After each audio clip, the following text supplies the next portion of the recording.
Good morning guys. Kalalos Cottage na naman tayo. Oh, daming gis. Puno na naman.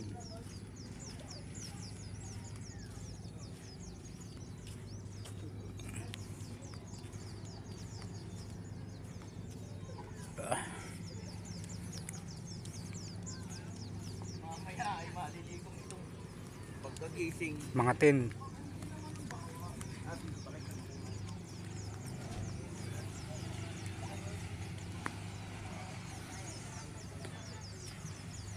Wala ba tayong pawang? Okay.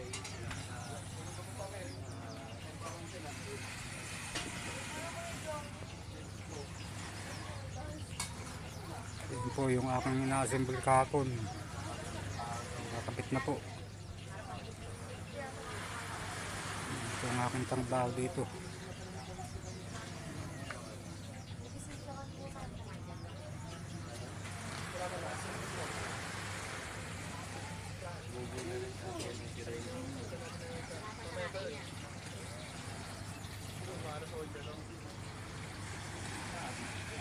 Sabi ko tawag ko muna dyan. Okay, dahil bumili ng isda doon. Yan po, bagong daong. Baka may isda yun ah. Ano kuya?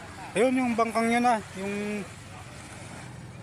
Ayun, yun. Oh, Ayun o. pag mga bagong dating, may get sa ngiwa. Yun. Yun. Pwede kumambay dito. Sa taas. Ah, pwede. Kaya lang eh, ang problema natin, kung nasan yung hagdan na yan. Nakita ko na yung hagdan. Ah, sige, pwede. Pwede dyan. Oo, pwedeng mahiga doon sa duyan.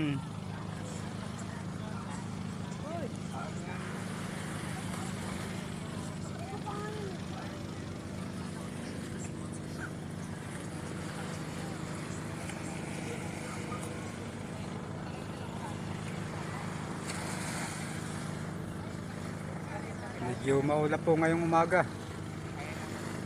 Maulap ang ating kalangitan.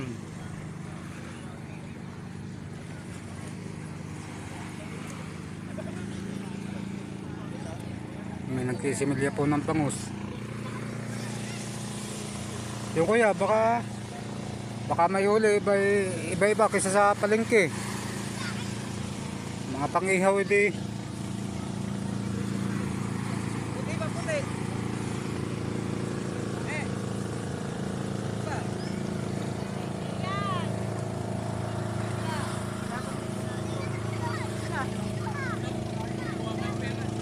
Ito ang aming ginagawa dito ah.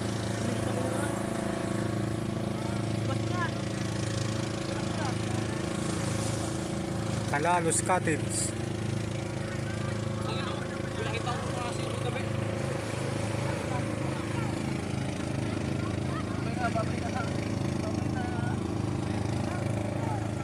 Tangagon boat.